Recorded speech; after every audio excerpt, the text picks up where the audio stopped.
taɓa jin labarin shugaban ƙasan da ya hau mulki ta hanyar juyin mulki, amma daga ƙarshe aka kashe shi a filin jirgi kamar wani sirrin da ba a taɓa warware shi ba. Vous êtes contre ou pour les coups d'État? Je suis contre les coups d'État, oui, parce que j'estime que la démocratie est universellement reconnue comme étant un régime. Wannan shine labarin Janar Ibrahim Baré Maïnassara, mutumin da rayuwarsa take cike da iko, juyin mulki, zargi da kuma mutuwa mai cike da tambayoyi. An haifi Ibrahim Baré Maïnassara a shekarar 1949 a ƙasar jamhuriyar Niger. Tun yana yaro yana nuna ƙwazo da kuma son shiga harkar soja.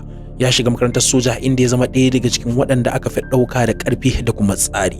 Wannan ne ya fara gina masa hanyar zuwa ga iko. A hankali ya fara tashi har ya zama na cewa ya zama babban jami'in soja a jamhuriyar Niger. A lokacin mulkin Muhammad Usmani, a wannan lokacin kasar tana cikin rikice-rikicen siyasa da kuma rashin daidaito. Wannan rikicin ne ya bude kofa ga wani abu mai masifar hadari.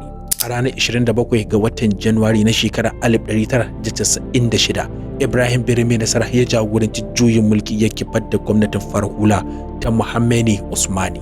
Ya ɗauki iko da ƙarfi, ya rusa tsarin mulkin demokradiyya, ya kafa sabuwar gwamnatin soja. Duk da haka nan bai tsaya nan ba. Bayan ya karbi iko, ya shirya zaɓe a shekarar 1996, amma mutane da dama sun ce zaɓen yana cike da magudi. Duk da haka an ayyana shi a matsayin shugaban ƙasa. Wannan ya sa mutane da yawa suka fara ganin mulkinsa a matsayin rashin adalci, mulkin rashin adalci da kuma takura 'yanci.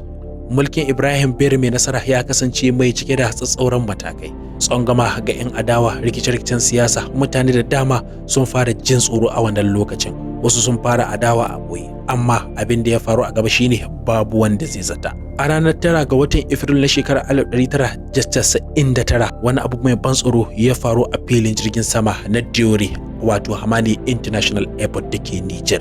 An kashe Ibrahim Baré Maïnassara ta hanyar harbi. Wasu sun ce juyin mulki ne, wasu sun ce kuma kisan gyalla ne daga cikin sojoji, amma har yanzu gaskiyar bata fito fili ba. To sai dai bayan mutuwarsa an sake juyin mulki, an kafa sabuwar gwamnati, amma ba a taɓa yin cikakken bincike ba. Wannan yasa mutuwarsa ta zama ɗaya daga cikin manyan sirri a jamhuriyar Niger. Rayuwar Ibrahim Maïnassara tana koya mana darasi mai zurfi. Iko baya da tabbas, siyasa na iya zama hadari. Duk wanda ya hau sama wata rana zai sauko.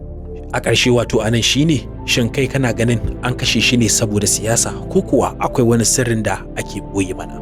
Ku rubuta mana ra'ayinku a comment section, ko kuma ku danna mana like, ko kuma ku mana subscribe domin ƙara mana ƙwarin gwiwa a kowane lokaci. Sunana Muhammad Abdurrashid, ni ne muku bincike akan kaɗan daga cikin yadda ƙalubalen Janar Ibrahim Maïnassara ya fuskanta. Shin me za ku ci akan wannan?